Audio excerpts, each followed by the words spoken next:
பிரியாணிக்கு வந்து ஒரு பெஞ்ச்மார்க் என்னன்னு பார்த்தீங்கன்னா ஒரு பாய் வீட்டு கல்யாணத்தில் போடுறது தான் பெஸ்ட் பிரியாணி அப்படி நம்ம பொதுவாக அவங்க பண்ணும்போது அதை வந்து அவங்க ஒரு கமர்ஷியலான இன்டென்ஷனில் பண்ணுறது இல்லை. அவங்க என்ன பண்ணுறாங்க, வர்றவங்க வந்து வயிறார சாப்பிட்டு வீட்டில் இருக்கிறவங்கள வாழ்த்திட்டு போகணும் அப்படிதான் வந்து ஒரு இன்டென்ஷனில் போடுறாங்க. நம்ம கமர்ஷியலாக பண்ணும்போது lot of compromises also happens in terms of எப்படி அந்த ஃபுட் காஸ்ட்டை கரெக்டாக பெஸ்ட் பண்ணி வைக்கிறது. ஏன்னா அவங்க அதில் அந்த ஃபுட் காஸ்ட் பார்க்கணும், பெஸ்ட் ஆஃப் த பெஸ்ட், நல்ல நெய் ஊற்றுக்கு ஆட்டு வந்து எல்லாம் ஆடா பார்க்கணும். அதுவும் நான் ஃப்ரம் தூத்துக்குடி சைடு, எங்கள் ஊர்லலாம் எங்கள் தாத்தம் பாட்டம் சைட்லாம் எப்படின்னு பார்த்தீங்கன்னா அந்த கறியை சாப்பிட்டு இந்த ஆடு இந்த இடத்துல மேஞ்சிருக்கும்பா அப்படின்னு சொல்கிற அளவுக்கு ருசி பார்த்தவங்க. இன்னைக்கு அந்த கைண்ட் ஆஃப் டேஸ்ட்டோ கொனசரோ யாரும் கிடையாது. இன்னைக்கு நல்லா ஸ்பைசியா நல்லா சுட சுட கொடுத்தீங்கன்னா அது ஒரு நல்ல பிரியாணி அக்செப்ட் பண்ற ஒரு மனம். ஏன் நான் இதை கேட்கிறேன், இப்போ அவர் சொன்னதுலேயே நான் எடுத்துக்கிறேன். ஈவன் ஆஃப்டர் இவ்வளவு பிரியாணி வெரைட்டி வந்துடும், இவ்வளவு பிரியாணி சாப்பிட்டும் கூட பாய் வீட்டிலேருந்து ரம்ஜானுக்கு பிரியாணி எப்படா வரும்னு காத்திருக்கிற வரைக்கும் பிரியாணி இன்னும் டேஸ்ட் கிடைச்சிருச்சான்னு தெரியல. ஏன்னா அந்த ஆத்தென்டிசிட்டிக்கு எங்கேயோ தேடுறோம். யாராவது ரம்ஜானுக்கு பிரியாணி கொடுத்து வருதோ அல்லது வீட்டுக்கு வாங்க சமைச்சு தரோம் அல்லது கல்யாண பிரியாணியில் போய் கல்யாணத்தில் சாப்பிட்றதோ அந்த டேஸ்ட் அந்த குக்கிங் மெத்தட் கொஞ்சம் டிஃப்ரெண்ட். நம்ம வந்து ரெஸ்டாரண்ட்ல அதே மாதிரி கறி போட்டு அதே மாதிரி பண்றது கஷ்டம். முடியாது. கல்யாணத்துல வந்து நான் அகேஷனலா நடக்கும். நம்ம வந்து நிறைய எஃபர்ட் போட்டு கறியை வந்து நாங்களே அங்க வந்து ஒரு கெடா விருந்தா பிரியாணி பண்றோமா, மூலனூர்ல இருந்து மேயர் ஆடை வாங்கிட்டு வருவோம். பட் ஹோட்டல் இண்டஸ்ட்ரியிலும் டெய்லியும் அது பண்ண முடியாது. பிராக்டிகலா நாட் ஒரு அக்கேஷனுக்கு பண்ற பிரியாணி நம்ம ரெகுலர்ல பண்ணலாம்.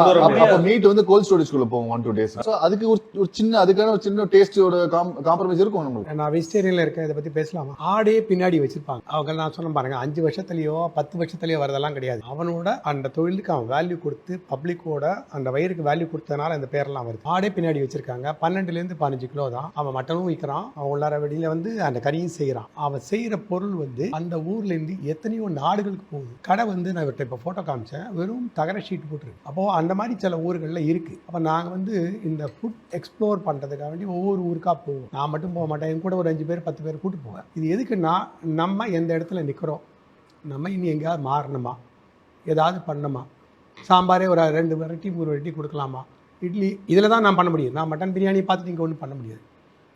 நம்ம இதில் என்ன சரி பண்ணலாம், அதை பார்த்துட்டு என்ன பண்ணலாம், வெளிநாட்டில் பார்த்துட்டு ரெஸ்டாரண்ட் என்ன பண்ணலாம். நான் அங்கே போய் அந்த கேஎஃப்சியோ இல்லை மெக்டனால்ட்ஸோ இதை வந்து இங்கே எடுத்து வர முடியாது. இதில் ஏதாச்சும் பன்னீரில் ஏதாவது எடுத்து வர முடியுமா, பிபி கார்னில் ஏதாவது எடுத்து வர முடியுமா. ஆனால் இட்லிலையும் தோசையில் மட்டும் ஒன்றும் பண்ண முடியாது. இந்த பிரியாணியை பொறுத்த வரைக்கும் இவங்க சொல்கிறான் பாருங்கள், சில ஊர்களில் சாரோட ஊரில் இருக்கிற ஒரு கடை வந்து நீங்கள் 1 மணி நேரம் 1.5 மணி நேரம் வெயிட் பண்ணணும். பிரியாணின்றது நீங்கள் கொஞ்சம் பின்தங்கி இருந்து பார்த்தீங்கன்னா, பிரியாணி பார்க்காம கொஞ்சம் you just pull yourself little bit பேக்னு பார்த்தீங்கன்னா, it's a combination of 3 things. அதில் ரைஸ் இருக்குது, மசாலா இருக்குது, ப்ரோட்டீன் இருக்குது. இது 3 சேர்த்திங்கன்னா பிரியாணி. இப்போது நம்ம ஊரில் அது சாப்பிட்டிங்கன்னா அது பேர் பிரியாணி. இப்போ இதே பிரியாணியை நீங்கள் லக்னோவில் போய் பார்த்தீங்கன்னா அந்த பிரியாணி ஒத்துக்க மாட்டான். தேல் say that it is a pulao அப்படின்னு சொல்லுவாங்க. அவங்க பண்ணுறது தான் ஒரிஜினல் பிரியாணின்னு. நீங்கள் இதுவே காஷ்மீருக்கு போனீங்கன்னா, காஷ்மீரில் வந்து அவங்க வந்து காஷ்மீர் புலாவ்னு ஒன்று பண்ணுவாங்க. அதுலேயும் நான் வெஜிடேரியன் இருக்கும். அதுவும் பார்த்தீங்கன்னா நம்ம ஒத்துக்க மாட்டோம் அது பிரியாணின்னு சொல்லிட்டு. இதுவே நீங்கள் அப்படியே கொஞ்சம் இப்போ எதை தான் பிரியாணி ஒத்துக்கிறதுனே தெரியல. அவ்வளோ பிரியாணி இருக்குது. ஆனால் எதுவுமே நான் ஒரு இது இந்த ஃபுட் பற்றி நாங்கள் அடிக்கடி டிஸ்கஷன்லாம் நிறைய பார்த்துருக்கோம். அதில் பார்த்தா ஒரு கட்டத்தில் பிரியாணி வந்து அவ்வளோ பேசப்பட்டது. அவ்வளோ கடைகள் இவ்வளோ பிரியாணியா அப்படின்னு ஒன்று இருந்துச்சு. ஆனால் இப்போ என்னென்னா நிறைய பிரியாணி இருக்குது, ஆனால் எதுவுமே அவ்வளோ டேஸ்டியாக இல்லை அப்படிங்கிற ஒரு பேர் இருக்குது.